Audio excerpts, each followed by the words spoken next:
Audience नहीं चाहिए, मुझे एक्टिव ऑडियंस चाहिए। और आप तो जानते हो पैसिव इम्यूनिटी से बेटर होती है एक्टिव इम्यूनिटी। तो आप मुझे सबसे पहले बता दीजिए कि ये कौन सी मिनिस्ट्री के अंदर आता है। मैं आपके कमेंट्स का वेट कर रहा हूं और पढ़ रहा हूं। फटाफट मुझे बताइए कि बेटा कौन सा। फटाफट रोहित ने कहा गुरुजी आप सब संध्या बेटा सबको मेरी तरफ से फटाफट मुझे बताइए कौन सी मिनिस्ट्री है। फटाफट बताइए कौन सी मिनिस्ट्री है। धर्मराज ने कहा गुड इवनिंग बेटा, गुड इवनिंग हो गई है, फटाफट स्टडी पे आ जाओ। फटाफट सब लोग जुड़े और मुझे क्वेश्चन का आंसर करें, ठीक है बच्चे। एनवायरमेंटल सैनिटेशन गलत बेटा, एनवायरमेंटल सैनिटेशन नहीं है। और बताइए, बहुत बढ़िया, फॉरेस्ट मिनिस्ट्री गलत है बेटा। और बताइए फटाफट, आधे आधे करके गलत बोल रहे हो। मुझे चाहिए कि मैं पूछ रहा हूं कौन सी मिनिस्ट्री के अंदर आता है, वो बात बताइए, ठीक है बच्चे। इसका जो एक्ट है वो कौन सी मिनिस्ट्री के द्वारा पास किया गया, यानी कौन सी मिनिस्ट्री है इसके अंदर, समझ आया बच्चे। फॉरेस्ट, बहुत बढ़िया बेटा, जिसने आंसर दिया है कौन है, एनवायरमेंट फॉरेस्ट, सोनल कुमारी जैन, बहुत अच्छे बच्चे। तो सबसे पहले तो आपको ये पता होना चाहिए कि कौन सी मिनिस्ट्री के अंदर आता है बेटा, ministry of environmental and forest. Environment and forest के अंदर आता है। इस पॉइंट को 5 स्टार बना लीजिए, काम आएगा कि बीएमडब्ल्यू वेस्ट मैनेजमेंट किसके अंदर आता है, ministry of health and environment and forest के अंदर आता है। क्लियर बच्चे। अब बात है कि सब ये जो एक्ट है सर किसका, बायोमेडिकल वेस्ट का, ये सबसे पहले कब आया, सबसे पहली बार इसे कब बनाया गया, यानी पूछा जाए ये एक्ट पास कब हुआ, एक्ट पास कब हुआ। बहुत अच्छे, फटाफट क्वेश्चन का आंसर करो। ये बताओ कि ये वाला एक्ट जो है वो पास कब हुआ।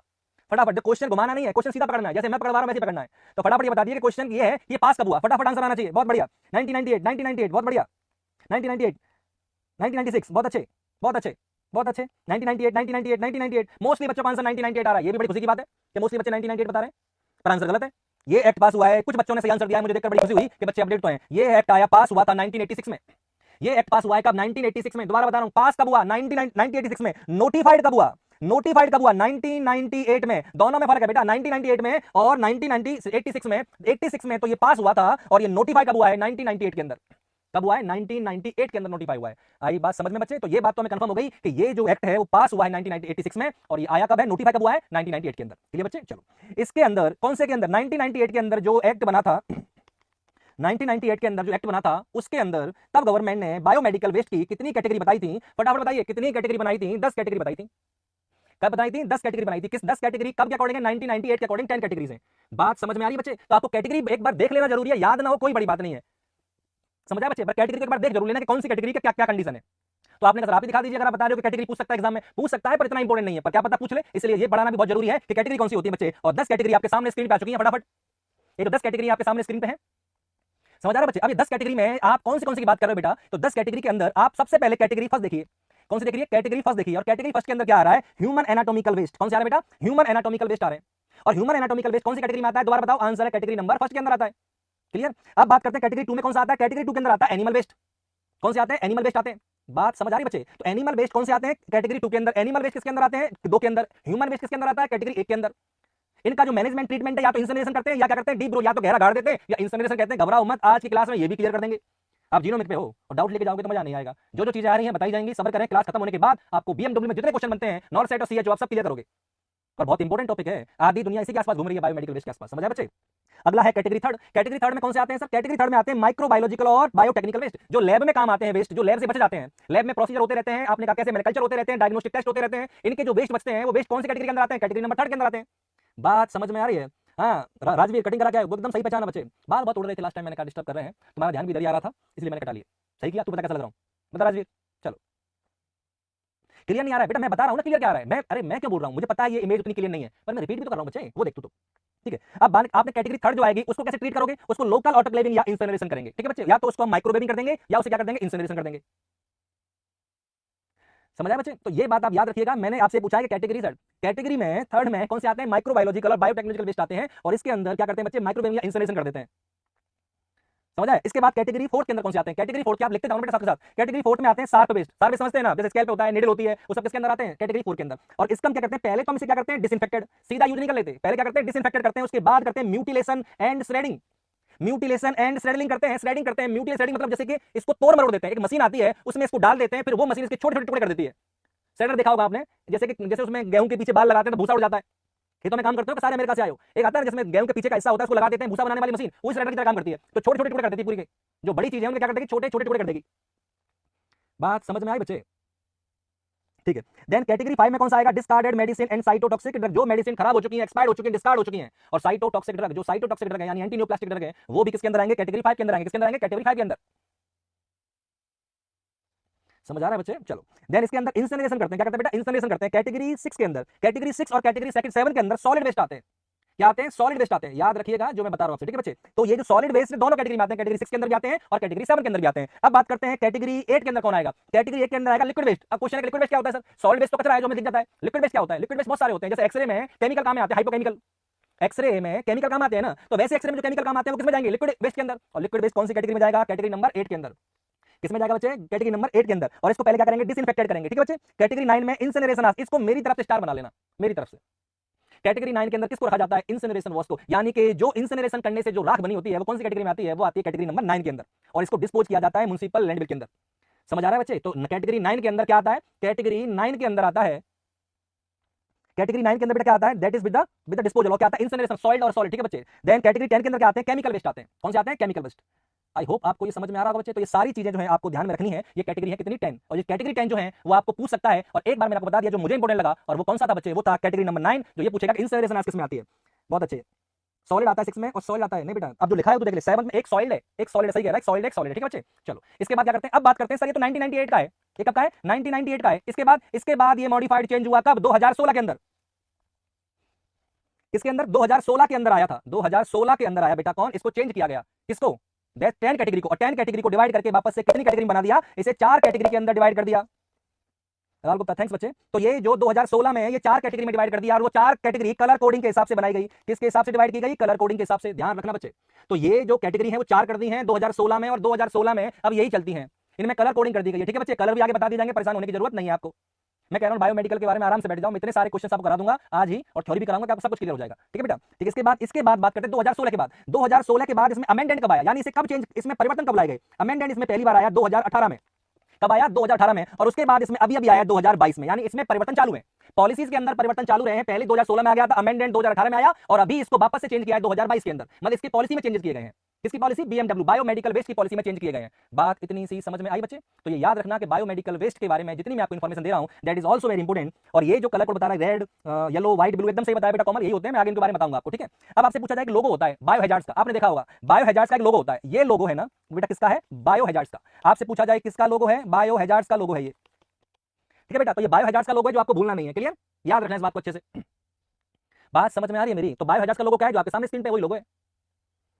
आगे चलें। अब बात करते हैं कि सर कितने टाइप के वेस्ट हैं, वेस्ट कौन कौन से हैं और कितने टाइप के वेस्ट होते हैं। तो इसका मैं तुम्हें कॉपी पे मैं लिखा रहा हूं, तो बच्चे आप लिख लेना, क्योंकि पिक्चर जो है वो इतनी क्लियर नहीं है, पर मुझे बतानी जरूरी है। तो मैं आपको classification of health care waste बता रहा हूं कि हेल्थ केयर के अंदर हेल्थ केयर जो वेस्ट होते हैं वो कौन कौन सी कैटेगरी में होते हैं। तो हेल्थ केयर वेस्ट बेटा कौन कौन सी कैटेगरी में है, एक बार आप इनको अच्छे से देखिए। सबसे पहले हैं इन्फेक्शियस वेस्ट। कौन से हैं? कॉपी लिख के बैठ जाना, तब समझ में आएगा, ठीक है बच्चे। इन्फेक्शियस वेस्ट है। और इन्फेक्शियस वेस्ट में क्या आते हैं? Waste suspected to contain pathogen. इसके अंदर वो वेस्ट आते हैं जिनमें हमें पैथोजन होने का डाउट होता है, यानी पैथोजन जिनमें है ऐसा हमें लग रहा है, जैसे कि लैब कल्चर, लैब में किए गए कल्चर के बचने वाले वेस्ट, स्वैब जो कंटामिनेटेड स्वैब है, वो एक्सक्रिएटा जो भी पेशेंट और एनिमल से क्या निकलता है एक्सक्रिएटा, ये सब किसके अंदर आते हैं? इन्फेक्शियस वेस्ट के अंदर आते हैं। बात समझ आ रही है बच्चे? किसके अंदर आते हैं? इन्फेक्शियस, जो हमें लगता है कि इन्फेक्शन स्प्रेड कर सकते हैं। बात समझ में आ रही है बच्चे? क्लियर बच्चे? ठीक है। ब्लड दिख रहा है, मैं बोल रहा हूं ना बच्चे, ब्लड दिख रहा है तभी तो मैं बोल रहा हूं। अब तुम इतना भी तो सुना करो कि कान और आंख दोनों हैं, खाली आंखों के भरोसे मत रहो, कान का भी यूज करो कि टीचर बोल रहा है तो मैं वो लिख लेता हूं। समझ आ रहा है बच्चे? पैथोलॉजिकल वेस्ट कौन से होते हैं सर? पैथोलॉजिकल वेस्ट होते हैं ह्यूमन टिश्यू। जो ह्यूमन टिश्यू होते हैं वो बॉडी पार्ट्स होते हैं, ब्लड होता है या फीटस होते हैं, ये क्या होते हैं बच्चे? Pathological waste. शार्प वेस्ट कौन से होते हैं? शार्प होते हैं, निडल होते हैं, इन्फ्यूजन सेट, स्कैल्प होते हैं, नाइफ होता है, ब्लेड होता है, ये सब क्या होते हैं? ये सब होते हैं बच्चे शार्प। क्लियर? इसके बाद फार्मास्यूटिकल वेस्ट होते हैं, जैसे कि एक्सपायर्ड ड्रग। फार्मास्यूटिकल वेस्ट में कौन से आएंगे? एक्सपायर्ड ड्रग आएंगे, मैं सब बताऊंगा, आप परेशान मत हो। आपको लग रहा होगा ये टीचर ये तो बता ही नहीं रहा कि कौन सा सामान कौन से बैग में डालेंगे, सारे बैग भर देंगे आज। तो टेंशन मत लो, घर जाओगे तो चारों बैग भर के ले जाओगे। तो क्लास में आगे बस वेट करते रहिए, आगे क्या आने वाला है, ठीक है बच्चे। अभी तो मैं सिर्फ ये बता रहा हूं कि हॉस्पिटल से जो वेस्ट निकलते हैं वो कौन कौन सी कैटेगरी के होते हैं। सबसे फिर उसके बाद जीनोटॉक्सिक वेस्ट। अब जीनोटॉक्सिक वेस्ट कौन से होते हैं? जो साइटोटॉक्सिक ड्रग होते हैं, जो कैंसर की थेरेपी में काम आते हैं, उन्हें कहते हैं जीनोटॉक्सिक। क्लियर है? केमिकल वेस्ट में कौन से आएंगे? लैब के रिग्रेंट फिल्म डेवलपर, मैंने कहा था एक्सरे में काम आता है, एक्सरे के अंदर हाइपो सॉल्यूशन काम आता है, और वो सॉल्यूशन क्या कहलाता है? केमिकल वेस्ट कहलाता है। डिसइंफेक्टेंट जो है वो क्या कहलाते हैं? केमिकल वेस्ट कहलाते हैं। बात समझ में आए बच्चे? 5 बैग है बेटा, एक तेरे घर वाला और है ना बेटा, 5 है, मेरे पास 4 है, 5 जो तू लाए ना तेरे कंधे पे टंग रहा है, वो गाइडलाइन में नहीं है, यूं तो 6 है, गूगल पे साथ दे रखे डायग्राम में, पर है कितने हैं? वो 4 ही। 5वां जो है वो तुम्हारे कंधे वाला बैग है। Waste with high content of heavy metal, जिनमें हैवी मेटल्स पाई जाती हैं, जैसे कि बैटरीज हैं, ब्रोकन थर्मामीटर है, बहुत इंपॉर्टेंट। ब्रोकन थर्मामीटर से क्या निकलेगी? मरकरी, मरकरी निकलेगी ना, समझ में आ रहा है ना बच्चे? तो ये आप याद रखना कि मरकरी MmOH निकलता है ना, तो वही है इसमें से निकलेगा। तो यानी कि आप ये समझो कि मरकरी पॉइजनस होता है, तो वो सब किसमें आते हैं? वेस्ट विद हाई कंटेंट, ठीक है। और बीपी एपरेटस बताया था मैंने आपको, प्रेशराइज्ड कंटेनर, गैस सिलेंडर है, एरोसॉल है, ये भी क्या होते हैं? वेस्ट।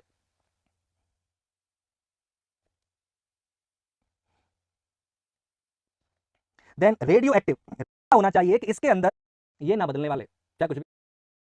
तो जितने बनने उतने भर, पर 4 ही है, 5 बना है, समझ आया? चलो, तो ये सार्प है, फार्मास्यूटिकल है, जीनोटॉक्सिक है, केमिकल है, वेस्ट है, प्रेशराइज है और रेडियोएक्टिव है। सारे वेस्ट किसके अंदर आते हैं? हॉस्पिटल के अंदर। बात समझ में बच्चे? अब मैं डिफाइन कर रहा हूं बायोकेमिकल वेस्ट क्या होते हैं। कौन से वेस्ट? बायोकेमिकल वेस्ट कौन से होते हैं? तो बेटा बायोकेमिकल वेस्ट के बारे में बात करते हैं, वो देखते हैं। सबसे पहली बात करते हैं कि बायोकेमिकल वेस्ट क्या है। एनी वेस्ट, कोई सा waste which generate during the, या तो डायग्नोसिस के टाइम पे बने, या वो ट्रीटमेंट के टाइम पे बने, या वो इम्यूनाइजेशन के टाइम पे बने, या किसी रिसर्च एक्टिविटी में बने, या किसी भी कोई भी माइक्रो ऑर्गेनिज्म की टेस्टिंग के टाइम पे बने, वो सारे के सारे वेस्ट कहलाते हैं बायोमेडिकल वेस्ट। बहुत इंपॉर्टेंट पॉइंट है, ध्यान सुनना। आपने कहा कौन सा? एनी वेस्ट, कोई सा भी वेस्ट जो कब जनरेट हुआ है, विच जनरेट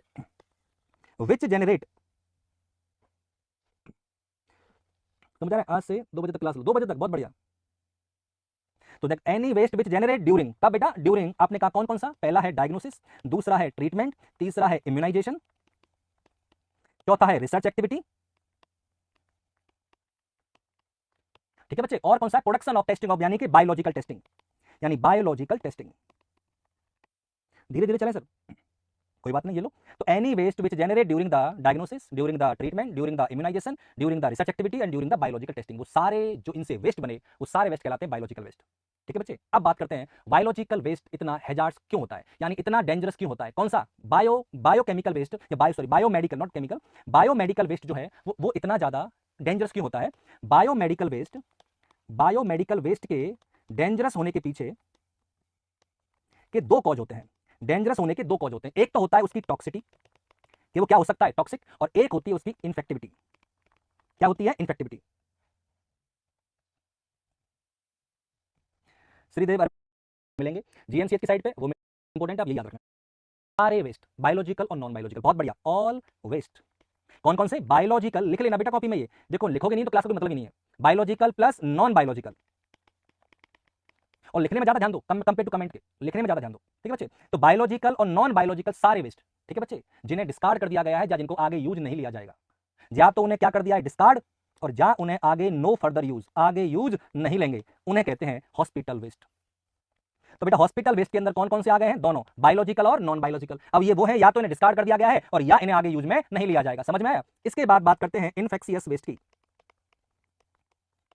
किसकी बात करते हैं? इन्फेक्शियस वेस्ट की बात करते हैं, ठीक है बच्चे? अब इन्फेक्शियस वेस्ट क्या होता है? Any waste which contain pathogen, कोई सा भी वेस्ट हो, any waste which contain pathogen, जिनके ऊपर क्या हो? पैथोजन्स हो, जिनमें, और इतने पैथोजन हो कि दे कैन कॉज डिजीज, यानी ये जो पैथोजन है उनकी जो कंसंट्रेशन है वो सफिशिएंट हो। कंसंट्रेशन क्या हो? सफिशिएंट हो, किसके लिए? टू कॉज ए डिजीज, ऐसे वेस्ट को कहते हैं इन्फेक्शियस वेस्ट।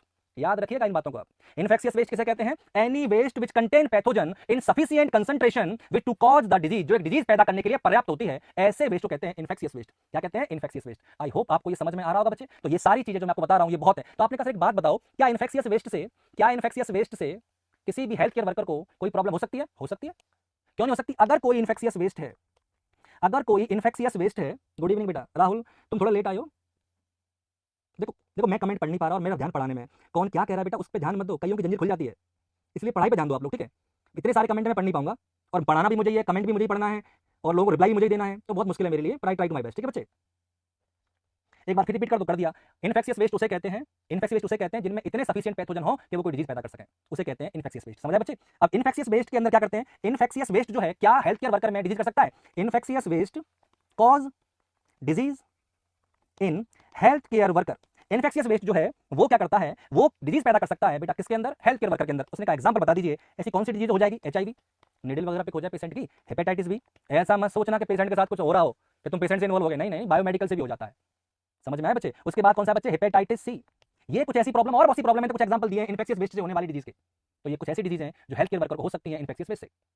समझ आए बच्चे? तो आपने कहा ठीक है। तो और ये अगर मैं बात करूं कि और कौन कौन सी प्रॉब्लम है, जैसे कि केमिकल वेस्ट हुआ, तो केमिकल वेस्ट कौन सा बताया था ना आपने? केमिकल और फार्मास्यूटिकल, केमिकल और फार्मा के जो भी वेस्ट होते हैं उनसे क्या हो सकता है? उनसे हेल्थ केयर वर्कर को बर्न हो सकता है, जल सकते हैं, हो सकता है वो कोई किसी भी लिक्विड के साथ मिलकर एक्सप्लोसिव रिएक्शन दे दे।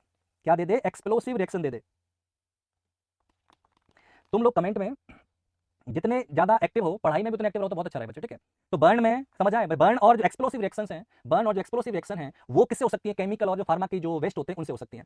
रेडियो एक्टिव वेस्ट से क्या हो सकता है हेल्थ केयर वर्कर को, रेडियो एक्टिव वेस्ट, जो रेडियो एक्टिव वेस्ट है उससे क्या हो सकता है, उससे सबसे पहले हेडेक, डिजीनेस, वॉमिटिंग, ये छोटी छोटी अगर स्मॉल एक्सपोजर है तो, और अगर कोई ज्यादा सीरियस एक्सपोजर है तो ज्यादा प्रॉब्लम आ सकती है। तो radioactive substance, radioactive waste से भी हेल्थ केयर प्रॉब्लम आ सकती है। जैसे मैंने बताया डिजीनेस हो सकती है हेल्थ केयर वर्कर को, क्या हो सकती है बेटा, डिजीनेस हो सकती है, वॉमिटिंग आ सकती है, हेडेक हो सकता है इमीडिएट। तो ये कुछ ऐसे हैं, ये कुछ ऐसे हैं जो रेडियो एक्टिव वेस्ट के एक्सपोजर की वजह से होते हैं। किसकी वजह से, रेडियो एक्टिव वेस्ट के एक्सपोजर की वजह से। आई होप आपको समझ आ रहा होगा बच्चे। अब आपका सबसे इंपॉर्टेंट क्वेश्चन बनने जा रहे हैं, जो मैंने कहा था कि 2016 के अकॉर्डिंग 4 बैग बने हैं, और ये 5वां बैग वाला एग्जाम में भी है पर यहां नहीं है। ये 4 बैग आपको याद रखने हैं। सबसे पहला हम पढ़ा रहे हैं आपको येलो बैग, लिख लेना कॉपी में, क्योंकि तुम्हें जितना आता है उससे कई गुना इसमें आपको देखने को मिलेगा। आपको येलो बैग का इंतजार था, मैंने आपको येलो बैग दिखा दिया। येलो बैग के अंदर अब आप क्या रखोगे, येलो बैग के अंदर 8 सब कैटेगरी हैं। ये जो येलो बैग है इसके अंदर बेटा क्या रहे, उसके अंदर 8 सब कैटेगरी हैं, और जो 8 सब कैटेगरी हैं वो कौन कौन सी हैं, that is the most important thing. सबसे पहली हम इसको ए कर देते हैं जिससे कि मैं यहां अलग कर सकूं। सबसे पहली है ह्यूमन वेस्ट, पहली कैटेगरी के अंदर आता है ह्यूमन वेस्ट। और ह्यूमन वेस्ट के अंदर क्या आते हैं, जैसे एग्जांपल लिखूंगा मैं, कोई ऑर्गन है, प्लेसेंटा है, ये किसके अंदर आते हैं, ह्यूमन वेस्ट के अंदर, ठीक है बच्चे। कैटेगरी 2 में आते हैं एनिमल वेस्ट, कौन से आते हैं, एनिमल वेस्ट, इसके भी एग्जांपल वही है, ऑर्गन्स, क्लियर। कैटेगरी सब कैटेगरी फर्स्ट में क्या आते हैं, ह्यूमन वेस्ट आते हैं, ह्यूमन वेस्ट में क्या आएगा, ऑर्गन और प्लेसेंटा। सब कैटेगरी 2 में आएंगे एनिमल वेस्ट, जिनमें क्या आएंगे, उनके ऑर्गन्स, क्लियर बच्चे। इसके बाद थर्ड कैटेगरी में कौन आएगा, सॉइल्ड वेस्ट। जो सॉइल्ड वेस्ट होते हैं वो कौन सी कैटेगरी में आते हैं, वो थर्ड सब कैटेगरी में आते हैं। अभी मैं कौन सा बैग पढ़ा रहा हूं, वापस से कंफ्यूज मत होना, मैं पढ़ा रहा हूं येलो, कौन सा पढ़ा रहा हूं बेटा, येलो। तो येलो बैग में थर्ड के अंदर क्या आएगा, सॉइल्ड वेस्ट आएंगे। आपने कहा एग्जांपल बता दीजिए, ड्रेसिंग, एग्जांपल है ड्रेसिंग, एग्जांपल है ब्लड, ब्लड को स्टार बना लेना, ब्लड किसमें आता है, येलो बैग में आता है, क्लियर बच्चे। कॉटन जिसमें ब्लड लगा हो, स्वेब और कास्ट, ये सारी चीजें सॉइल्ड वेस्ट के अंदर आती हैं और इन्हें येलो बैग में डालते हैं। बात समझ में आ रही है, भूलना मत, ड्रेसिंग है, ब्लड है, कॉटन है, स्वेब है और कास्ट है, ये सारे किसके अंदर आते हैं, ये सारे सॉइल्ड वेस्ट के अंदर आते हैं और इन्हें किसके अंदर डालते हैं, येलो बैग के अंदर डालते हैं। आई बात समझ में। इसके बाद फोर्थ कैटेगरी में, सब कैटेगरी में क्या आएगा, डिस्कार्डेड मेडिसिन। डिस्कार्डेड मेडिसिन किसके अंदर आती है, डिस्कार्डेड मेडिसिन आती है बेटा कैटेगरी नंबर 4 और बैग है येलो। इसके अंदर क्या आएगी, एक्सपायर्ड मेडिसिन, क्या आएंगी, एक्सपायर्ड मेडिसिन। कुछ बुक्स में एक्सपायर्ड मेडिसिन को नीले बैग में डाल देते हैं, गलत है, नीले में ना डालते, येलो में डालते, येलो की सब कैटेगरी फोर्थ में डालते हैं, यानी डिस्कार्डेड मेडिसिन के अंदर, समझ आ रहा है। तो एक्सपायर्ड मेडिसिन जो है वो कौन से बैग में जाएंगी, नीले में नहीं जाएंगी, वो जाएंगी येलो में, समझ आया। और साइटोटॉक्सिक ड्रग जो है, कौन से बेटा, साइटोटॉक्सिक जो ड्रग है वो किसके अंदर जाएंगे, साइटोटॉक्सिक ड्रग भी जाएंगे किसके अंदर, कैटेगरी नंबर 4 और बैग है नंबर येलो। आई बात समझ में। तो मैं ये बता रहा हूं येलो बैग की कितनी सब कैटेगरी है, 8, मैं कितनी बता चुका हूं, 4। 5वीं सब कैटेगरी कौन सी है, chemical waste. Chemical waste, Chandu बन्ना बेटा तू वो पढ़ जो मैं पढ़ा रहा हूं, अगर तू मुझसे पढ़ रहा है ना तो तू वो पढ़ जो मैं पढ़ा रहा हूं। नोट्स में क्या लिखा है, किसने क्या लिखा है, वो तुम छोड़ो फिर। और हाँ, मैं रेफरेंस दे सकता हूं, बुक का नाम बता सकता हूं, बुक का नाम बता सकता हूं, मैनुअल का नाम बता सकता हूं जहां पे ये लिखा हुआ है, साइट बता सकता हूं, यूट्यूब पे हजार लोगों ने पढ़ाया होगा। केमिकल वेस्ट भी आते हैं और केमिकल आते हैं, chemical those use in biological production oblique culture. Biological production और कल्चर में जो केमिकल यूज होते हैं उन्हें कौन सी कैटेगरी में रखते हैं, 5वीं में, और उसे कौन से बैग में डालते हैं, येलो बैग में डालते हैं। समझा बच्चे, किसमें डालते हैं, किसके अंदर डालते हैं, ठीक है। तो that is the main thing, ठीक है बच्चे। अब बात करते हैं नंबर 6। नंबर 6 में फ्लूइड कैटेगरी। ये जो फ्लूइड कैटेगरी है इसके अंदर क्या क्या डालोगे, फ्लूइड कैटेगरी के अंदर हम डालेंगे हाइपो फ्लूइड फॉर एक्सरे। ये जो हाइपो फ्लूइड है फॉर एक्सरे, मैं बहुत सी तुम्हें नई चीज बता रहा हूं, वो आप याद रखो, यानी हाइपो फ्लूइड फॉर एक्सरे वो मैं काम में लूंगा फ्लूइड कैटेगरी के अंदर, और मैं उसे डालूंगा पीले बैग के अंदर। अब और सुनो अच्छे से, बात एक इंपॉर्टेंट, इसके अंदर बॉडी फ्लूइड भी इसी के अंदर डाले जाते हैं। बॉडी के जो भी फ्लूइड हैं, बॉडी फ्लूइड किसके अंदर डाले जाते हैं, जैसे कि CSF है, समझ आ रहा है बच्चे, CSF आपने लिया है, प्लूरल फ्लूइड लिया है। ये जो ऐसे फ्लूइड हैं वो आपको किसके अंदर डालने हैं, वो आपको डालने येलो बैग के अंदर। किसके अंदर डालने हैं, येलो बैग के अंदर। पर इसमें डालने से पहले उन्हें प्री ट्रीटेड करते हैं, ये बात आप याद रखिएगा, उनका प्री ट्रीटमेंट किया जाता है पहले डिस्कार्ड करने से पहले, समझ आया बच्चे। इसके बाद और इसमें क्या डालते हैं, इसी फ्लूइड के अंदर आता है इंसेक्टिसाइड, बहुत इंपॉर्टेंट। इंसेक्टिसाइड को किसमें डालते हैं, येलो बैग के अंदर। इंसेक्टिसाइड को आप डिस्कार्ड करने से पहले न्यूट्रलाइज कर लेना, न्यूट्रलाइज, ये सब लिख लेना, ये सब मिलेंगे नहीं तुम्हें, न्यूट्रलाइज बिफोर डिस्कार्ड। डिस्कार्ड करने से पहले आप इन्हें क्या कर लेना, न्यूट्रलाइज कर लेना। बात इतनी सी समझ में आई बच्चे आपको। तो जो मैं चीजें बता रहा हूं वो बता रहा हूं कैटेगरी 6 की, और मैं बता रहा हूं येलो बैग के बारे में। किसके बारे में बता रहा हूं, येलो बैग के बारे में। इसके बाद 7वीं कैटेगरी, अभी येलो ही चल रहा है, तुम्हारी बहुत ज्यादा अच्छा थी, मैंने क्या कहा था, सारे बैग भर देंगे, कोई बैग खाली नहीं जाएगा, तो येलो बैग भी खाली नहीं जाएगा। और क्या लेंगे सर, लिलन, लिलन लेंगे और बेडिंग। लिलन और बेडिंग कौन से वाले बैग में डालते हैं, आंसर है येलो बैग में। बोला आंसर मन में आ रहा है कि सर बैग में कैसे घुसेगा बेड, कटिंग करके, इसके छोटे छोटे टुकड़े करने के बाद, इसमें छोटे छोटे टुकड़े करने के बाद, इसको प्री ट्रीटेड करने के बाद डिस्कार्ड करते हैं, पर बैग हमेशा येलो काम में लेते हैं। पूरा बेड मत घुसा देना, पूरा मैट्रिक्स नहीं घुस सकता, उसके टुकड़े करके डालने पड़ते हैं। समझ में आया? पर ये कन्फर्म में जाएगा वो येलो बैग में ही, हाँ या ना बच्चे? बस उससे पहले क्या करना पड़ेगा? कटिंग करनी पड़ेगी पहले उसकी पहले क्या करनी पड़ेगी बेटा? क्या करनी पड़ेगी? कटिंग करनी पड़ेगी। आई होप आपको समझ में आ रहा है बच्चे। क्या क्या बेटा? कटिंग से पहले कट करते हैं फिर डालते हैं, ठीक है बच्चे। उसके बाद 8वें नंबर पे क्या आएगा? माइक्रोबायोलॉजिकल और लैब वेस्ट। जो लैब एंड माइक्रोबायोलॉजिकल जो वेस्ट हैं उन्हें डालते हैं कैटेगरी 8, और उनके लिए बैग है कौन सा बच्चे? येलो। क्लियर बच्चे? तो ये बात आप ध्यान रखना कि मैंने 8 सब कैटेगरी बताई है येलो बैग में सामान डालने की। और जो बच्चे नहीं लिख रहे हैं ना, ध्यान रखना, जिन्होंने नोट्स नहीं बना रहे वो बहुत पछताएंगे। जो कमेंट में आके यहाँ वहाँ की बातें कर रहे हैं, कईयों की चैन खुल जाती है, मैं समझ सकता हूँ गले की, इसका कोई मोटिवेट नहीं है सिवाय इस बात के तुम्हें कुछ भला हो जाए येलो बैग के अंदर। मैंने कहा ठीक है। आपसे पूछे कि सर 1998 में 10 थी, 1998 में 10 कैटेगरी थी, मैंने कहा 10 कैटेगरी थी, तो सर येलो बैग के अंदर कौन कौन सी कैटेगरी वाले डालेंगे? 1 2 5 6 1 2 5 6 जाएगा येलो बैग में। कौन सी कैटेगरी वाला? 10वीं कैटेगरी के जो 4 कैटेगरी है 1 2 5 6 वो जाएंगे येलो बैग के अंदर। बात इतनी समझ में आई बच्चे? आपको समझ आ रहा बच्चे? बेटा राइटिंग का मतलब, राइटिंग मेरी है ना बहुत खराब है, मैं जितना कोशिश कर रहा हूँ उसी से काम चलाना पड़ेगा, सॉरी फॉर दैट। अब आपने कहा ये लोगो हो गया, एक बार इस स्लाइड को देख लीजिए, कहे थे ना। अब आपने कहा ये स्लाइड किसकी है? ये स्लाइड है, इधर लोगो दिख रहा है, इधर लोगो दिखा नहीं दिखा? ध्यान से देखो, ये लोगो दिख रहा है, एम्स का लोगो है, और एम्स का रास्ता आज भी भाई के घर से ही जाता है। एम्स का रास्ता गुजरता भाई के घर से ही है। समझ में आ रहा है ना? तो ये पीला बैग है आपके सामने, और इस पीले बैग में जितनी सारी चीजें हैं वो हिंदी और इंग्लिश दोनों में लिखी हुई हैं। बात समझ में आ रही है बच्चे आपको? तो ये बात आप ध्यान रखना कि हर डाटा की ऑथेंटिसिटी आपको मैं प्रूफ देता हूं हमेशा से। समझ आ रहा है बच्चे? क्योंकि दिक्कत क्या आती है ना, कोई सब्जेक्ट आप पढ़ाते हो तो जो पुराना कचरा पड़ा हुआ है उसको डिलीट करना बड़ा मुश्किल होता है, और आपने कहीं ना कहीं से पढ़ा होगा, तो उसे हटाना बहुत इंपॉर्टेंट है और बहुत मुश्किल भी है। जो पुरानी याद है ना, आदमी चाहकर भी नहीं भुला पाता, तो इसमें मेरी गलती तो वैसे भी नहीं है। ये साइट यहीं से लिया गया जहां का लोगो है, आप चेक कर लेना कभी भी। समझ आया बच्चे? ठीक है। क्या क्या आते हैं सर येलो बैग के अंदर? क्या क्या आते हैं बेटा येलो बैग के अंदर? मानवीय अंग व जीव वेस्ट, हिंदी में बता देता हूं, इंग्लिश में human and anatomical waste. English पढ़ देते हैं, हिंदी तो तुम सबको आती है। Tissue organ body part foetus, tissue organ body part foetus, ये सारे जो हैं, समझ आए बच्चे? तो ये सारे जो हैं वो किसके अंदर जाएंगे? वो येलो बैग के अंदर। सॉइल्ड वेस्ट में कौन कौन से सर? ड्रेसिंग है, प्लास्टर है, कास्ट है, कॉटन है, स्वैब है, डिस्कार्डेड ब्लड बैग है, सब किसमें जाएंगे? येलो बैग में। एक्सपायर्ड और डिस्कार्ड मेडिसिन, कहा था मैंने आपसे, एक्सपायर्ड और डिस्कार्ड मेडिसिन कौन से बैग में जाएगी? येलो बैग के अंदर। केमिकल वेस्ट में डिस्कार्डेड ग्रेन एंड डिसइंफेक्टेंट किसके अंदर जाएंगे? येलो बैग के अंदर। डिस्कार्ड लिनन मैंने कहा था, बेडशीट और गद्दा और बेडिंग, कहे थे ना तुमसे, तुम हल्के में ले रहे हो इन बातों को, तुम्हें लग रहा है भाई मजाक कर रहा है, बेड कैसे डालो गद्दे को? हमने डाल दिया, देखो हमने नहीं, एम्स वालों ने डाल दिया।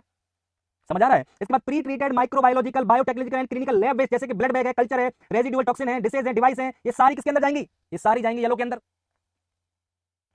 सीएचओ के लिए बेस्ट बुक कौन सी है बेटा? सीएचओ के लिए बेस्ट बुक देखो, एक स्मार्ट स्टडी करके बुक आती है, जेबीडी पब्लिकेशन की आती है, मेरे को एक बार मैंने देखी थी, बड़ी अच्छी किताब लगी मुझे, सीएचओ के लेवल की, स्मार्ट स्टडी नाम है उसका, स्मार्ट स्टडी के नाम से बुक आती है जेबीडी की, वो बड़ी अच्छी किताब है। एक बार आप उसे देखोगे तो आपको लगेगा कि उसमें सीएचओ के हिसाब से तो काफी कुछ है। जेबीडी पब्लिकेशन की स्मार्ट स्टडी के नाम से कोई बुक है, वो मैंने एक बार देखी थी, काफी उसमें समराइज कंटेंट है, बहुत वास्ट नहीं दे रखा, पर सीएचओ के हिसाब से बड़ा अच्छा दे रखा है। तो आपको टाइम मिले, अवेलेबल हो तो जरूर देख लें, आप पढ़ लें, बेटर है, नहीं है तो ले लें, नहीं है तो दोस्त से ले लें, वो कोई इशू नहीं है।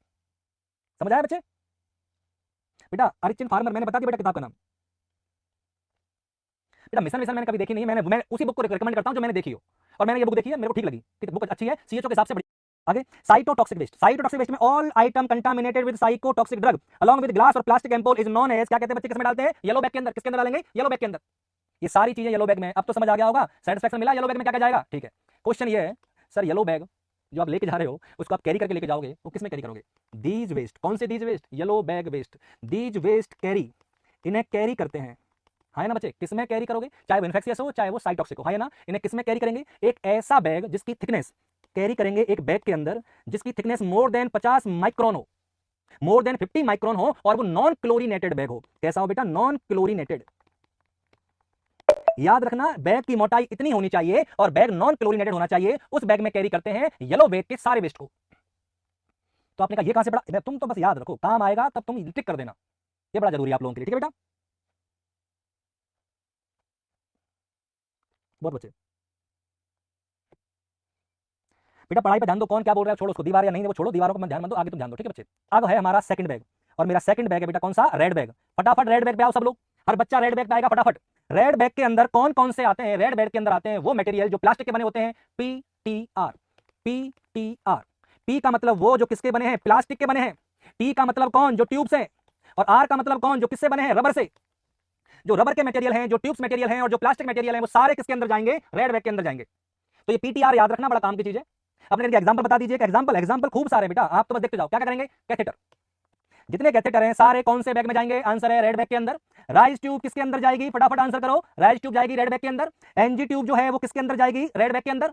यूरिन बैग किसके अंदर जाएगा? यूरिन बैग भी जाएगा रेड बैग के अंदर। कितनी अजीब बात है। ब्लड लाल होता है पर पीले बैग में जाता है, ब्लड लाल होता है पर पीले बैग में जाता है, और यूरिन पीली होती है तो लाल बैग में जाती है ना ये अनहोनी? ऐसी अनहोनी आपको सिर्फ जीनोमिक में मिलेगी सुनने को। समझ में आ रहा है मेरी बात? कि रेड ब्लड तो क्या है? रेड, और किस में जाएगा? येलो में। और यूरिन कैसा है? येलो, तो कैसा जाएगा? रेड में। ये वाइस वर्सा है बच्चे, ख्याल रखिएगा इन बातों का, ठीक है? अच्छी राइटिंग लिखा करो। अच्छी राइटिंग कहां से लाऊं बेटा? तू कहे तो पढ़ाना छोड़ दूं? राइटिंग तो यही रहेगी, ठीक है बच्चे। और क्या क्या आएगा इसके अंदर? इसके अंदर आएंगे प्लास्टिक के पिपेट। पिपेट दो टाइप के होते हैं, कांच के पिपेट और प्लास्टिक। ग्लास वाला इसके अंदर नहीं आएगा, जो प्लास्टिक के बने हैं वो इसके अंदर आएंगे, ठीक है बच्चे। और इसके अंदर क्या आएगा? इसके अंदर हमने कहा सिरिंज आएगी। बट बहुत इंपॉर्टेंट, डबल स्टार। सिरिंज आएगी कौन सी? Without needle. Syringe without needle, with needle नहीं, विदाउट निडल। समझ में आया बच्चे? जो 1998 वाला था उसमें 10 कैटेगरी में से इसमें कितनी कैटेगरी आएंगी? 3। एक तो थर्ड आएगी, एक फोर्थ और एक सेवंथ। ये तीनों ये तीनों कैटेगरी कौन से बैग में जाएंगी? आंसर है रेड बैग के अंदर। बात समझ में आई बच्चे मेरी? बहुत बढ़िया।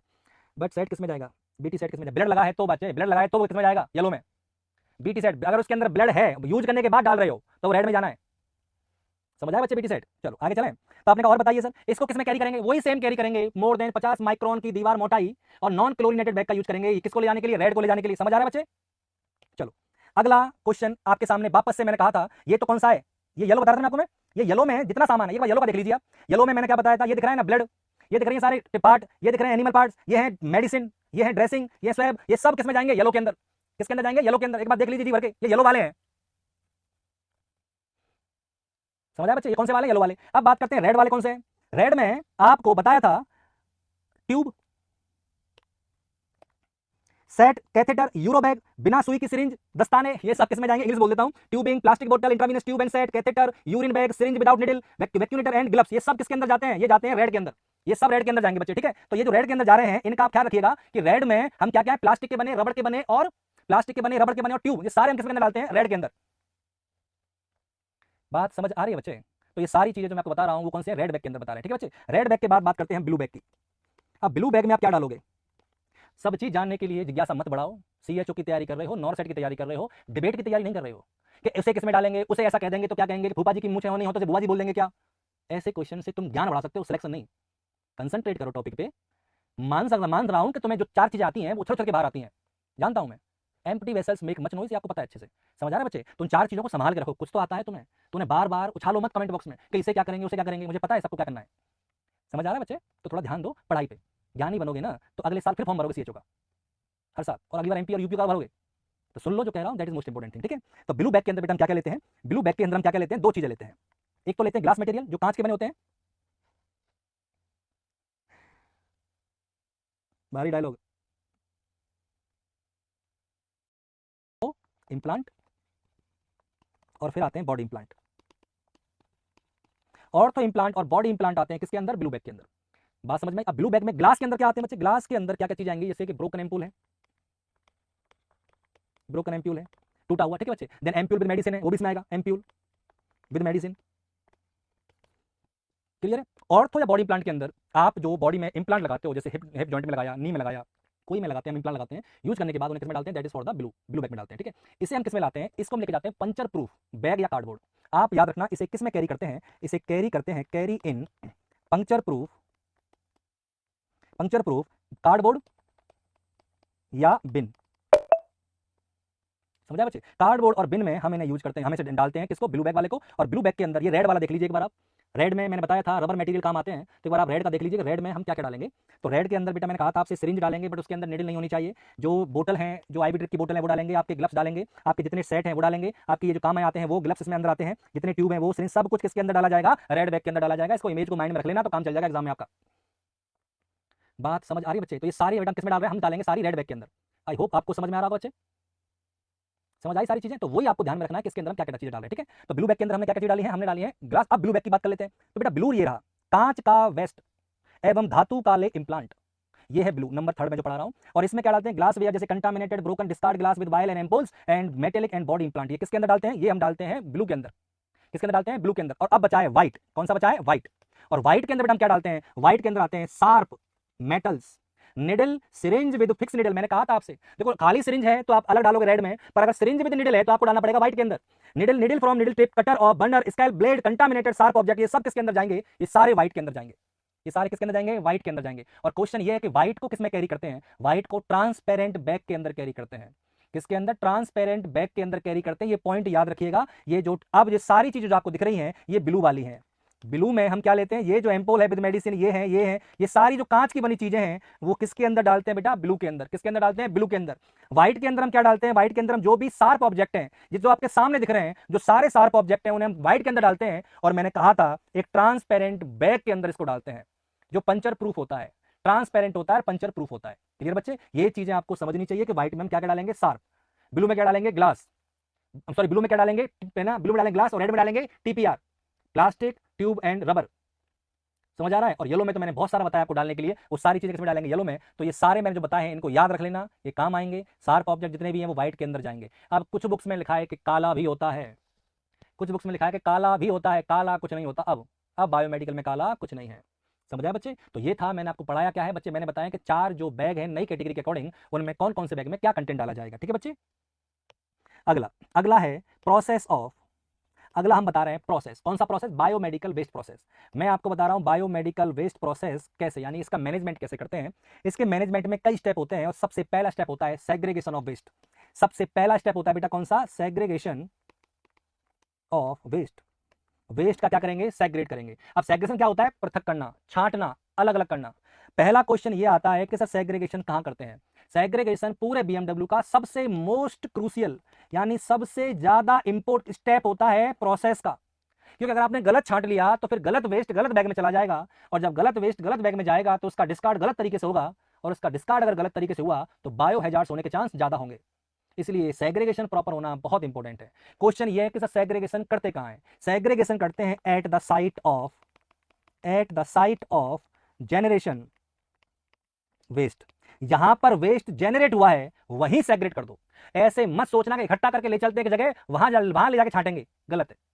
वहीं सेग्रेगेट करो जहां वेस्ट बन रहा है, वहीं से सेग्रेगेट करना स्टार्ट कर दीजिए आप। कि नीले वाले सामान को नीले बैग में डालिए, लाल वाले सामान को लाल बैग में डालिए। ऐसा मत करना कि एक साथ ढेर लगा दो और फिर कह दो नीले वाला नीला भर लीजिए और येलो वाला येलो भर लीजिए, फिर गलत है। समझ आए बच्चे। तो पहली चीज आपने वहीं करना है जहां वो वेस्ट जेनरेट होता है। ठीक है बच्चे। चलो इसके बाद क्या करेंगे, इसी सेग्रीगेशन में जब आपने वहीं कर लिया जहां वो बना है, उसके बाद आप उस पर नेम लिखोगे, नेम ऑफ डिपार्टमेंट। ये लिखोगे कि कहां से आया है। ठीक है बच्चे। ठीक है बच्चे। तो पहले आप डिपार्टमेंट का नाम लिखोगे, फिर आप लिखोगे डेट, कौन सी डेट का वेस्ट है, फिर लिखेंगे कौन से टाइम आपने इसको कलेक्ट किया, और फिर है ट्रांसपोर्टेशन साइट कि आप इसे कहां लेके जा रहे हो, कहां से। तो ये सारी चीजें लिख देना है कब, जब आप सेग्रीगेशन करके उसको भर रहे हो। और उसके बाद सेग्रेगेट वेस्ट कलेक्ट इन बैग। उसके बाद इसे बैग में क्या कर देते हैं, कलेक्ट। बात समझ में आ रही है बच्चे। तन्मय शर्मा, अगर कैथेटर में ब्लड लग जाए तो, और वो कैथेटर तुझे लग जाए वापस से, तो हो सकता है, नहीं हो भी सकता है तूने कैथेटर में ब्लड लगाया, तब कह रहे हैं कि ब्लड से जो ब्लड इन्फेक्शियस होता है। देख दिमाग बहुत ज्यादा मत लगा तन्मय, छोटा सा दिमाग है, फट जाएगा, दिक्कत हो जाएगी। इन्फेक्शियस वेस्ट येलो में जाएंगे, इन्फेक्शियस वेस्ट येलो में जाएंगे। दोबारा बोलूं, इन्फेक्शियस वेस्ट येलो में जाएंगे, और ब्लड इन्फेक्शियस होता है इसलिए वहां डाल देना। ठीक है बच्चे। चलो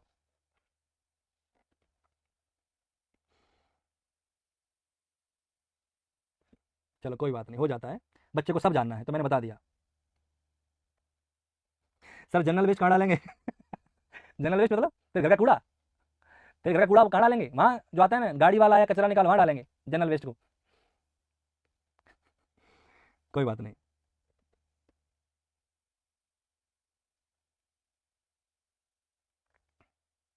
चलो आगे जाएं। तो अब पहला कौन सा हो गया, सेग्रीगेशन। बात है रूल क्या है सेग्रीगेशन के, rule of segregation. Rule of segregation में क्या क्या आएंगे। पहला, सेग्रीगेशन वहीं करो जहां वेस्ट बनता है। Segregation should be done at source, यानी लोकेशन वहीं करेंगे, एट साइट। आपको साइट पे ही करना है सेग्रीगेशन, पहली चीज। पृथक वहीं कर लेना, ठीक है बच्चे। उसके बाद आप सेकंड नंबर पे नॉन हैजार्ड्स, एक इस क्वेश्चन का आंसर दो, ये बड़ा इंपॉर्टेंट है। अब देखो ऐसे क्वेश्चन सुना करो तुम। सीताराम क्या कह रहा है, नर्सिंग भर्ती बढ़ के 6 से 7 पर मंथ भर्ती हो रही है। सीताराम बेटा कोई बात नहीं है, गुरुदेव आपका सुझाव हमारे लिए बहुत मायने रखता है। बेटा मैं सुझाव दूंगा, पहले पढ़ा लूँ, लास्ट में मैं पक्का सुझाव दूंगा सीताराम। अभी थोड़ा पढ़ा लेता हूँ मैं, नहीं तो फ्लो खराब हो जाएगा, ठीक है बच्चे। तो मैं इस भर्ती के बारे में जरूर आपसे बात करूंगा, पर अभी पढ़ लें सीताराम, ठीक है बच्चे। तो सबसे पहले तो मैंने आपसे क्वेश्चन पूछना चाहता हूँ कि अगर गलती से नॉन हैजार्ड्स और हैजार्ड्स वेस्ट मिल जाए, अगर गलती से नॉन हैजार्ड्स और हैजार्ड्स वेस्ट मिल जाए, तो अब इस वेस्ट को किस में डालूं, हैजार्ड्स वाले में या नॉन हैजार्ड्स वाले में।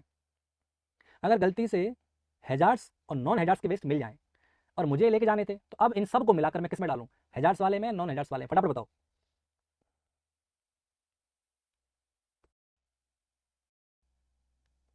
हैजार्ड्स वाले गलती से मिल जाएं तो आप सब इनको क्या कंसीडर करना, hazards.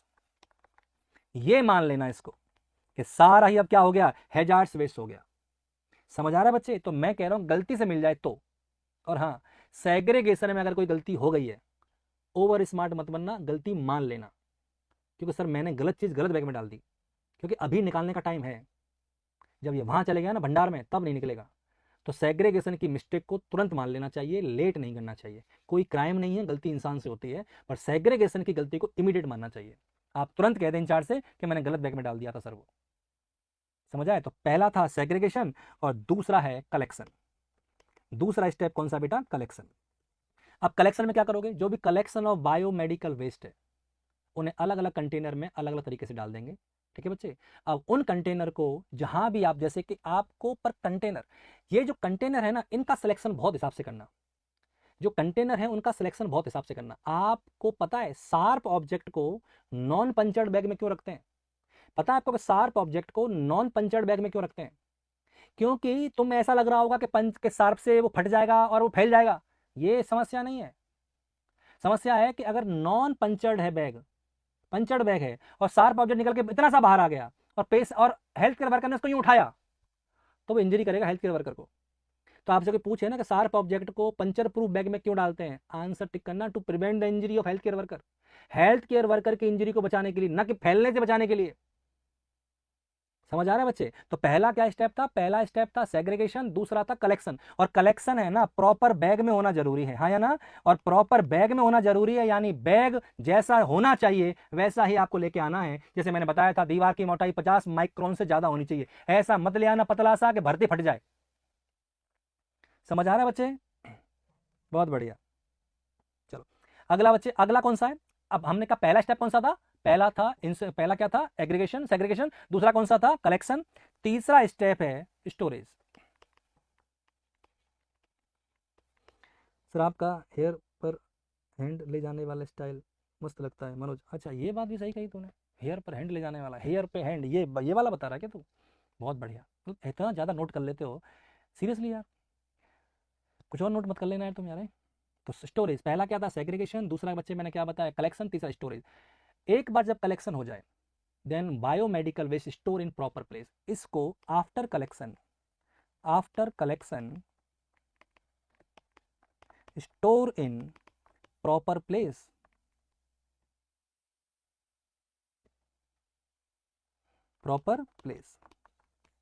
Store in proper place.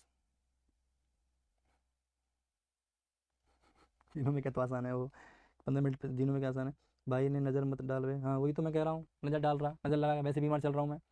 तो स्टोरेज, तो आपने कहा स्टोरेज आफ्टर कलेक्शन आपको स्टोर करना है प्रॉपर प्लेस के अंदर, ठीक है बच्चे, वो बहुत ध्यान है। अब बात की ये लिख लो मेरी तरफ से 5 स्टार लिख लो आप। वो पूछेगा सर कितने टाइम तक स्टोर कर सकते हैं, कि आपको कलेक्शन के बाद स्टोर करके रखना है डिस्कार्ड से पहले। तो आपको जो स्टोर करना है बिफोर डिस्कार्ड, ये लाइन बहुत इंपॉर्टेंट है बेटा, डिस्कार्ड करने से पहले आप जो स्टोर कर रहे हो इसे मैक्सिमम कितने टाइम तक स्टोर कर सकते हो, मैक्सिमम कितने टाइम तक स्टोर करके रख सकते हो डिस्कार्ड करने से पहले। समझ आ रहा है। अगर बिग हॉस्पिटल है, अगर बड़ा हॉस्पिटल है, अगर बड़ा हॉस्पिटल है तो आप इसको मैक्सिमम 8 से 10 घंटे स्टोर कर सकते हो। समझ आ रहा है बच्चे। अगर बड़ा हॉस्पिटल है तो आप इसको मैक्सिमम 8 से 10 घंटे स्टोर कर सकते हो। बड़ा हॉस्पिटल मतलब more than 250 bedded, more than 250 bedded. और अगर छोटे क्लिनिक है या नर्सिंग होम है, स्मॉल नर्सिंग होम है, छोटे छोटे नर्सिंग क्लिनिक है, वहां पर आप इसे वेट कर सकते हो 24 आवर्स तक। ध्यान से सुनना जो मैंने बोला, स्टोर करने का जो ड्यूरेशन है बड़े हॉस्पिटल में है 8 से 10 घंटे और छोटे हॉस्पिटलों में 24 घंटे। आप इतना स्टोर करके रख सकते हो। समझ आ रही बच्चे? तो सारे मैं जो चीजें बता रहा हूं, और जब स्टोर कर रहे हो तो प्रॉपर लेबल्ड करना मत भूलना। लेबलिंग प्रॉपर होना बहुत जरूरी है। ठीक है बच्चे, स्टोर करके रख रहे हो, लेबल करके जरूर रखना अच्छे से। क्लियर है? तो ये सारी चीजें आपको मैंने क्या बता रहा हूं, step of biomedical waste management process. After storation अगला है ट्रांसपोर्टेशन। अगला है ट्रांसपोर्टेशन। मैं एक बार सीक्वेंस डाल देता हूं। सबसे पहले बेटा मैंने क्या बोला, सेग्रीगेशन, दूसरा कलेक्शन, तीसरा स्टोर। समझ आ रहा है? तो बेटा चौथा है ट्रांसपोर्टेशन। आप इसे ट्रांसपोर्ट करके ले जा रहे हो। The waste should be transferred for treatment. या तो ट्रॉली में लेके जाओगे या किसी कवर्ड वाले, एक कहते हैं ना कवर्ड में ढकेल टाइप होती है, वैसे ट्रॉली वाली, बट जो भी लेके जा रहे हो कवर्ड होना चाहिए। तो आप इसे किस में लेके जाओगे, ट्रांसपोर्ट किस में करोगे, कवर्ड ट्रॉली। जो कवर्ड ट्रॉली है, सर आपका सिलेक्शन कब हुआ, कहां से हुआ? मेरा सिलेक्शन? अरे नहीं नहीं नहीं, अरे ये क्या कर दिया तूने मैं क्या करूंगा सिलेक्शन का? तारेश पटना के बेटा, बेटा मेरा सिलेक्शन तब हुआ जब तूने नर्सिंग भी नहीं करी थी। मैं शकल से लगता बहुत ऐसा ही हूं। समझ आ रहा है ना? मेरे सिलेक्शन का क्या ही करेगा बेटा, तेरा करवा दूंगा 200%, लिख ले मेरे से, तेरा करवा दूंगा सिलेक्शन में। अगर तू पढ़ लेगा ना मेरे से तो तेरा जरूर हो जाएगा। जैसे मैं कहूं वैसे पढ़ लेगा तो मेरा क्या हुआ है वो छोड़ो। तो ट्रांसपोर्ट हमेशा किस में करते हैं, कवर्ड ट्रॉली में करते हैं। ठीक है, मैनुअल लोडिंग हमेशा अवॉइड करनी चाहिए, आपको मशीन से लोड करना चाहिए। ठीक है, तो manual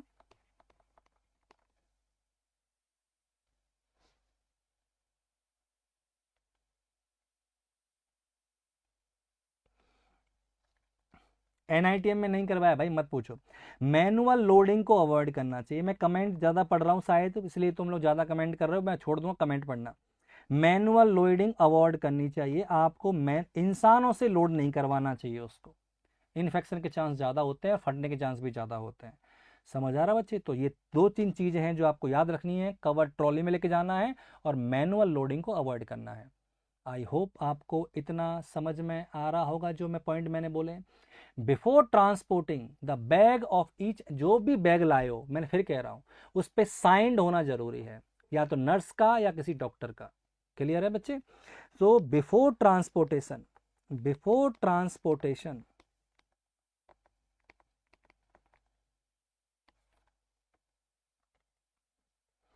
before transportation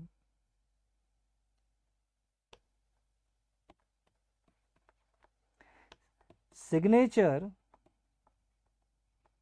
of doctor या नर्स या इंचार्ज, इनके साइन होना जरूरी है बैग के ऊपर। आप ट्रांसपोर्ट करने से पहले डॉक्टर के या नर्स के या इंचार्ज के साइन जरूर लेना बैग के ऊपर। आई होप इतना आप समझ पा रहे होंगे जितना मैं आपसे कह रहा हूं। भाई क्वालिफिकेशन पूछ ले, क्वालिफिकेशन खुद समझ मिल जाएगी।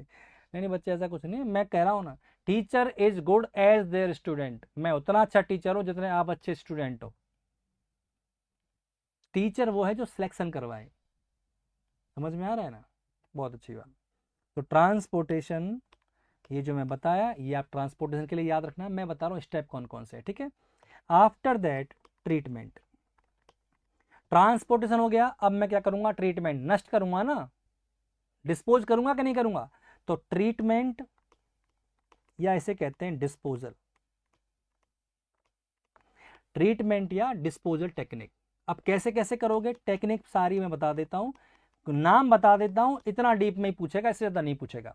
कौन कौन से तरीके से आप ट्रीटमेंट या डिस्पोज करोगे? तो पहला ट्रीटमेंट का तरीका है मैकेनिकल, और मैकेनिकल के अंदर आप कैसे करोगे? मैकेनिकल के अंदर पहला है मैकेनिकल, इसके अंदर करते हैं डीप बुरियल, यानी गहरा गाड़ देते हैं, बरी करते हैं इसको। डीप मतलब गहरा गाड़ते हैं, समझ आ रहा है बच्चे? डीप बरियल, इसे गहरा गाड़ेंगे जिससे कि प्रॉब्लम ना आए। बात है कहाँ गाड़ोगे?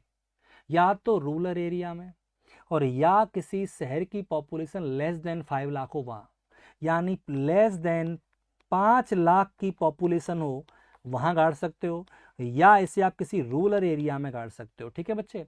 तो ये हमें कौन सा है? मैकेनिकल मेथड में काम में लेना है। ये मैकेनिकल मेथड आपने काम में लिया। ठीक है बच्चे? इसके बाद और क्या लोगे? कॉम्पैक्टिंग। कॉम्पैक्टिंग क्या होता है? बहुत सारे वेस्ट को दबा कर उसका साइज कम करना। कॉम्पैक्टिंग क्या होता है? बहुत ज्यादा वेस्ट को कंप्रेस करके उसके साइज को कम करना कहलाता है कॉम्पैक्टिंग। तो अगला बेटा इसमें कौन सा काम में आता है? कॉम्पैक्टिंग। और कॉम्पैक्टिंग बेटा मैंने क्या बताया? Reduce the size of waste, जो भी वेस्ट आया है उसके साइज को रिड्यूस करना। ठीक है बच्चे?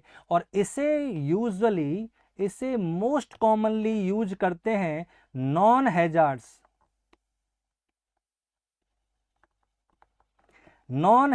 वेस्ट के लिए। इसे मोस्ट कॉमनली किसके लिए काम में लेते हैं? नॉन हैजार्ड्स वेस्ट के लिए काम में लेते हैं। क्लियर बच्चे? क्या कहते हैं इसे? कॉम्पैक्टिंग। कॉम्पैक्टिंग के बाद अभी मैं मैकेनिकली पढ़ा रहा हूं। ठीक है? कॉम्पैक्ट के बाद कौन सा है? श्रेडिंग। अब श्रेडिंग क्या होती है बच्चे? मैंने अभी आपको बताया था। श्रेडिंग, बेड था बड़ा वाला मैट्रिक्स, मैंने छोटे छोटे टुकड़े करके बैग में भरा, तो वो कहलाता है श्रेडिंग। श्रेडिंग होता है breaking the material in smaller piece. इसका मतलब क्या होता है? ब्रेकिंग यानी तोड़ना, breaking material into small pieces, small parts या पीसेस में तोड़ना बड़े को, उसे हम क्या कहते हैं? श्रेडिंग कहते हैं। और श्रेडिंग भी मैकेनिकल के अंदर आता है। समझ में आ रहा है बच्चे? तो ये सारी चीजें, और एक इसमें और है इनर्टाइजेशन, वो भी आप लिख लीजिए। ये सारे कौन से हैं? मैकेनिकल। तो इनर्टाइजेशन क्या होता है सर? इनर्टाइजेशन होता है कि आप मिक्स कर दो किस किस को? Biomedical waste. मजा आ गया सर पढ़ने में। बेटा पढ़ोगे तो अच्छा है, भाई ने बालों से हटकर क्लास में ध्यान लगा लिया, CHO को पक्का बनेंगे। बिल्कुल बिल्कुल, एम्स में मौज करें भाई, अभी क्लास के मजे लें, अभी ढंग से पढ़ते रहे आप। तो बायोमेडिकल वेस्ट आप मिक्स करना है प्लस सीमेंट। अगर मैं बायोमेडिकल वेस्ट के साथ सीमेंट को मिलाकर उसको डिस्पोज कर दूं, तो ये वाला मेथड कहलाता है इनर्टाइजेशन। और इनर्टाइजेशन भी किसके अंदर आता है? मैकेनिकल के अंदर। तो बेटा मैकेनिकल के अंदर मैंने कौन कौन से बताए हैं? पहला मैंने बताया डीप बुरियल, फिर मैंने बताया कॉम्पैक्टिंग, और फिर मैंने बेटा बताया श्रेडिंग, हाँ या ना, और फिर मैंने बताया है इनर्टाइजेशन। तो बेटा ये सारी चीजें कृपया याद रखना, जो मैं बता रहा हूं मैकेनिकल बता रहा हूं, डिस्पोज करने के तरीके बता रहा हूं। इसके बाद है सेकंड नंबर पे है सर कौन सा? सेकंड है फिजिकल मेथड या फिजिकल टेक्निक।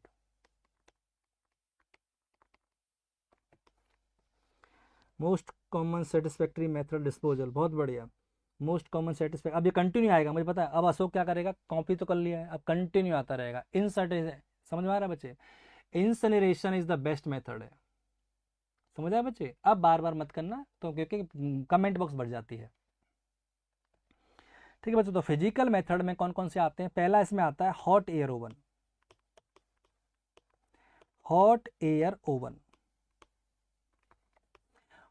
ओवन के अंदर क्या है? इसके अंदर मोस्टली जो आप म्यूटिलेशन करते हो, इसका काम क्या है? म्यूटिलेशन करना। और म्यूटिलेशन कब करोगे? जब आप टेम्परेचर 160 डिग्री से ज्यादा लेके आओगे। तो इसके अंदर हॉट एवन के अंदर म्यूटिलेशन किया जाता है, यानी कि चीजों को चेंज किया जाता है, तोड़ा जाता है हीट के द्वारा। तो ये 160 से ऊपर पे होगा। इसके बाद इसी में सेकंड है, इसी में फिजिकल के अंदर सेकंड है गामा रेडिएशन। कौन सा बेटा? Gamma radiation. बेटा सर जी CHO क्लास से राम राम बेटा, समझ गया मैं। गामा रेडिएशन, गामा रेडिएशन उनके लिए काम आता है, स्टार बनाओ कॉपी फटाफट, कॉपी पे फटाफट स्टार बनाओ। गामा रेडिएशन उनके लिए काम आता है जिनको रीयूज कर सकते हो, जिन मटेरियल को रीयूज किया जाता है उनके लिए काम में आता है। ठीक है बच्चे, तो it is use for reusable material. जो मटेरियल रीयूज हो सकता हो, जो मटेरियल रीयूज हो सकता हो, उनका हम क्या करेंगे? ट्रीटमेंट करेंगे वेस्ट का। किससे? गामा रेडिएशन से। किससे करेंगे? गामा रेडिएशन से। समझ आ रहा है बच्चे? अब है, बच्चे की डिमांड बहुत थी, बता देता हूं फिजिकल में, इंसिनरेशन। अब इंसिनरेशन के बारे में बहुत सारे क्वेश्चंस बनेंगे, मैं तुम्हें बहुत सारे बता दूंगा, तो आप सिर्फ शांति से जितने मैं पॉइंट बोल रहा हूं कॉपी में लिखते जाइएगा 1 to 1। ठीक है बेटा? तो इंसिनरेशन है high temperature dry oxidation process. तो एक तो क्या है? एट हाई टेम्परेचर, पहला पॉइंट। इंसिनरेशन में टेम्परेचर बहुत हाई होता है, कितना हाई मैं वो भी बता दूंगा, आप तो बस क्लास सुनते रहो। इंसिनरेशन में बहुत हाई टेम्परेचर का यूज करते हैं, और उस हाई टेम्परेचर पर क्या होता है? ड्राई ऑक्सीडेशन होता है। कौन सा प्रोसेस होता है? ड्राई ऑक्सीडेशन प्रोसेस होता है। ठीक है बेटा? अब ड्राई ऑक्सीडेशन प्रोसेस होता है तो उससे क्या होगा? उसका रिजल्ट क्या आएगा? उसका रिजल्ट यह आएगा कि ऑर्गेनिक और ज्वलनशील पदार्थ, ऑर्गेनिक एंड ज्वलनशील वेस्ट जो है वो इनऑर्गेनिक और नॉन यानी अज्वलनशील पदार्थ में बदल जाएगा। ये बहुत बड़ी बात बोली, दोबारा सुनो। इस ड्राई ऑक्सीडेशन प्रोसेस से क्या होगा? ऑर्गेनिक एवं ज्वलनशील। क्लियर है? किसमें बदलेगा? इनऑर्गेनिक और अज्वलनशील में। याद रहेगा? तो इसका रिजल्ट मैं क्या लिखूं? इसका रिजल्ट मैं लिख रहा हूं कि ऑर्गेनिक एंड ज्वलनशील को बेटा क्या कहते हैं? कंबस्टिबल। कंबस्टिबल शायद यही कहते हैं, स्पेलिंग बार आप चेक कर लेना, मुझे इतना याद पता नहीं, पर यही है। ज्वलनशील कहते हैं, हिंदी में लिख दूं तो क्या है कि थोड़ा बढ़िया रहेगा, CHO पढ़ रहे हैं ना हम लोग, तो ज्वलन ल न सील, ज्वलनशील, कंबस्टिबल यानी ज्वलनशील, इसको कन्वर्ट कर देगा, convert into inorganic non combustible, अज्वलनशील, इनऑर्गेनिक एंड अज्वलनशील में। बात समझ में आ रही है बच्चे? तो ये हम बता रहे हैं कि हाई टेम्परेचर पर ड्राई ऑक्सीडेशन प्रोसेस से, हिंदी में ही लिखा है सर हमने, सर बहुत बढ़िया बेटा शुभम, हिंदी में लिखा कर, समझाए बच्चे? तो ये सब चीजें क्या हैं कि हमने किसमें की? इंसिनरेशन में। और बताइए, इंसिनरेशन बहुत इंपॉर्टेंट है। कैटेगरी याद है? 10 कैटेगरी याद है? बार बार आ रही है, बिल्कुल आ रही है, 1998 वाली, मैंने कहा याद आ रही है। कौन कौन सी कैटेगरी के वेस्ट का इंसिनरेशन किया जाएगा? कौन कौन से कैटेगरी के वेस्ट का इंसिनरेशन किया जाएगा? Category number 1, category number 2, category number 3, category number 5, category number 6, इन सब का क्या किया जाएगा? इंसिनरेशन किया जाएगा। बहुत इंपॉर्टेंट बात है। इंसिनरेशन कौन कौन सी कैटेगरी के पदार्थ का कर सकते हैं? 1, 2, 3, 5 और 6 पदार्थ, यानी कैटेगरी के पदार्थों का, वेस्ट मटेरियल का हम इंसिनरेशन कर सकते हैं। बात समझ आई बच्चे इतनी? बहुत बढ़िया। और अभी तक जिन्होंने चैनल को सब्सक्राइब नहीं करा और लाइक नहीं करा, तो तुम लाइक नहीं कर रहे हो तो मार्क्स कैसे आएंगे? तुम सब्सक्राइब नहीं कर रहे तो सिलेक्शन कैसे होगा? समझ में आ रहा है? तुम शेयर नहीं कर रहे तो सफल कैसे हो गए? शेयर यानी सफल, सिलेक्शन यानी सब्सक्राइब, समझ में आ रहा है? और रैंक यानी लाइक। ये सारी चीजें तुम्हें चाहिए, हर एग्जाम में चाहिए। तो तुम्हें इतना तो पता है कि कैसे सिलेक्शन होना है और कैसे चीज़ें आनी है। तो फटाक से सब लोग जरूर चैनल को सब्सक्राइब करें और लाइक करें और शेयर करें। क्लास लंबी चलने वाली है, महा मैराथन क्लास होगी। आप भी यहीं हो, मैं भी यहीं हूँ। आपको तो पता ही है भाई का स्टेमिना लंबा चलता रहेगा और हम आपको पढ़ाते रहेंगे। ठीक है बच्चे, और बताइए सर इंसनेशन के बारे में कुछ इंपॉर्टेंट पॉइंट आपको पता है तो बिल्कुल समझा बच्चे। ओके, इंसनरेशन में जिस भी वेस्ट का, इंसनरेशन में जिस भी वेस्ट को आप यूज कर रहे हो या डिस्कार्ड कर रहे हो उसको प्री ट्रीटमेंट करने की जरूरत नहीं पड़ती। समझ आया? No need, no need of pre treatment, no need of pre treatment of waste in incineration. Incineration में आपको उस वेस्ट को प्री ट्रीटेड करने की जरूरत नहीं पड़ती, आपको उसे पहले डिसइंफेक्टेड करने की जरूरत नहीं पड़ती, सीधा ही डाल दो इंसिनरेशन में। इतने सारे फायदे, मैंने कहा कुछ तो डिसएडवांटेज होगा। बिगेस्ट डिसएडवांटेज, सबसे बड़ा डिसएडवांटेज क्या है इसका? किसका? इंसिनरेशन का। Biggest disadvantage is generation of huge smoke. इसमें बहुत ज्यादा स्मोक बनता है। जनरेशन ऑफ स्मोक, इसमें बहुत ज्यादा धुआं बनता है इंसिनरेशन प्रोसेस में, जिससे पॉल्यूशन ज्यादा होता है। ये इंसिनरेशन का सबसे बड़ा डिसएडवांटेज है। बात समझ में आ रही है बच्चे?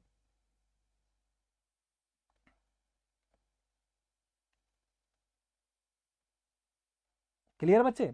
अब बात करते हैं, सर आप बार बार कह रहे हो टेम्परेचर बहुत ज्यादा होता है। मैंने कहा हाँ होता है, एक बार बता दीजिएगा तो कितना होता है। ये भी बहुत सही कहा। इंसिनरेशन में 2 चैम्बर होते हैं। अच्छा, इंसिनरेशन के अंदर 2 चैम्बर होते हैं, प्राइमरी चैम्बर और सेकेंडरी चैम्बर। प्राइमरी चैम्बर और सेकेंडरी चैम्बर होता है, हाँ या ना बच्चे? अब जो प्राइमरी चैम्बर होता है उसका तापमान कितना होता है? 800 प्लस माइनस 50 डिग्री सेल्सियस। के लिए बच्चे? और जो सेकेंडरी होता है उसका 1000 प्लस माइनस 50 डिग्री सेल्सियस। ये बहुत ज्यादा टेम्परेचर है बच्चे, इसमें सब जल जाएगा।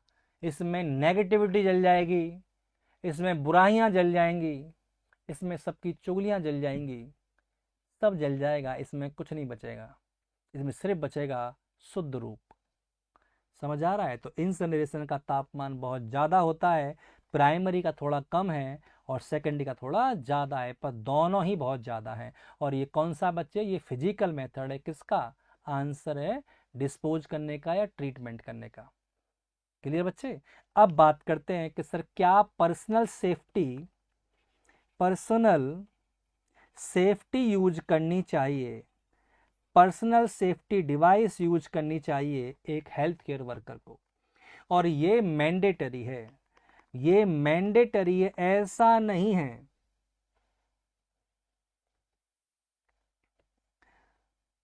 सर रिक्वेस्ट रिजूवेबल मटेरियल के एग्जांपल दोस्त। अच्छा, बस जीनोमिक, ओजा, पॉल्यूशन, ओसराम भाई, बहुत बढ़िया। तो ये जानना कि मैंडेटरी पर्सनल जो है बेटा वो कौन सा है? मैंडेटरी, यानी आपको अपनी सुरक्षा की डिवाइस यूज करना मैंडेटरी होता है। समझ आ रहा है? अब उसमें सबसे पहले बेटा कौन सा है? सबसे पहले बात करते हैं ग्लव्स के बारे में। किसके बारे में बात करते हैं? हम ग्लव्स के बारे में बात करते हैं। ठीक है, अब ग्लव्स के बारे में क्या बात करेंगे वो देखते हैं। ग्लव्स, तो ग्लव्स जो आप यूज कर रहे हो वो ऐसे वो वाले ग्लव्स काम में मत लेना जैसे कि आप हॉस्पिटल में काम करते हो, वो आते ना यहाँ तक के ग्लव्स, वो काम में लेने। पीले कलर के देखे ना आपने? हाँ, वो वेस्ट काम में वो वाले आपको लेने। Bright red colour, bright yellow colour के आते हैं, फिक्स है। मैंने कहा हॉस्पिटल में तो फिक्स ही है, ब्राइट येलो कलर के आते हैं। तुम्हारे भी नखरे का लड़कियों को जैसे बोला येलो मैं पहनती नहीं हूँ तो आप तो मेरे को रेड दे दीजिए, तो रेड नहीं मिलेगा, येलो से काम चलाना पड़ेगा। ठीक है बच्चे?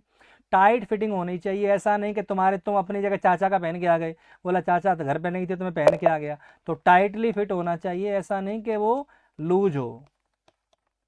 समझ आ रहा है बच्चे, प्रॉपर साइज हो और इसका कलर कैसा होना चाहिए, ब्राइट। और आफ्टर यूज आपको इसको 2 बार धोना पड़ता है। समझ आया बच्चे, इसको वास्ट ट्वाइसली आपको इसको 2 बार धोना पड़ेगा। किसको, ग्लव्स को। अब 2 बार धोना है तो किस किस से धोना है 2 बार, एक बार तो धोना है बच्चे किससे किससे, कार्बोलिक सोप से, कार्बोलिक सोप का यूज करना है एक बार, और एक बार यूज करना है डिसइंफेक्टेंट का। समझ आ रहा है बच्चे। तो ये याद रखना कि आपको यूज करने के बाद इनको 2 बार धोना है, एक बार कार्बोलिक सोप से